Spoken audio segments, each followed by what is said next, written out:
मी इतकंच बोलतो, शहरामध्ये वाहतूक आघाडीच्या पैसे वतीने कमवण्याची घाई झालेली आहे और मुस्लिम समाजाच्या वतीने पूर्णपणे बाबासाहेबांचे लेकरं बाबासाहेबांच्या विचाराच्या पाठीशीच राहणार.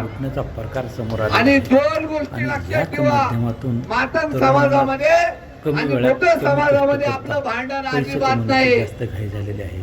आबाळाची आम्ही लेकरे काळी माती, आई जात वेगळी नाही, आम्हा धर्म वेगळा नाही, संत वेगळा नाही, आम्हा पंथ वेगळा नाही, आबाळ आम्हा एकच उठावे, घाम गाळून काम करावे, या विचार देणारे आमचे नेते मिनिस्टर रामदासजी आठवले साहेबांच्या आदेशाने आम्ही व्हावे.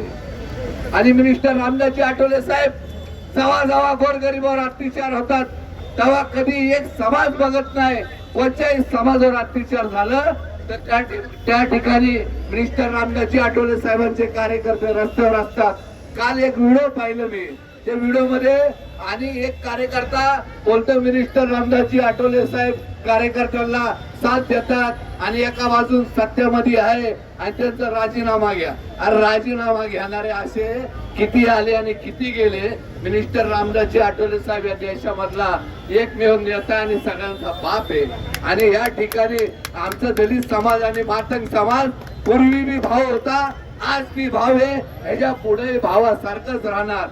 जे 2-4 लोक आपसमध्ये भांडण लावायचं काम करायला लागले त्यांना अजिबात भाव द्यायचं नाही. आपली मागणी एकच आहे, बाबासाहेबांचे विचार, संविधान जे आपल्याला बाबासाहेबांनी दिलंय ते संविधानाला धक्का लागतं काम नाही. ज्या पद्धतीने बाबासाहेबांच्या विचारानुसार आज आपल्याला एका थाटलीमध्ये आपलं बांधणी करून दिलेली एका थाटलीमध्ये जेवण्यासाठी तेच विचार घेऊन आम्ही कोणाला विरोध करत नाही. आमची एकच मागणी, 13% मध्ये तुम्ही पण राहा, कशाला कमी होता. आपण चांगल्या पद्धतीने एका वाढवून घेऊन आपल्या महामंडळामध्ये तुम्ही निधी जास्ती मागा, तुमच्या पोरांना जास्तीत जास्त शिकवण्यासाठी कष्ट करा, ते अधिकारी बनवा. यासाठी बाबासाहेबांनी स्वतः त्यांचे विचारच ते होते.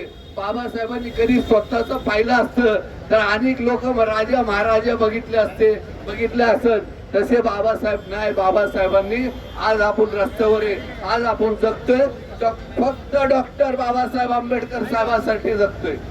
तुम्ही पाहिलं असेल दिल्लीमध्ये इतका मोठा मोर्चा सक्सेस झाला, त्याच्यामध्ये फक्त डॉक्टर बाबासाहेब आंबेडकरांचंच नाव होतं, संविधानाचंच नाव होतं.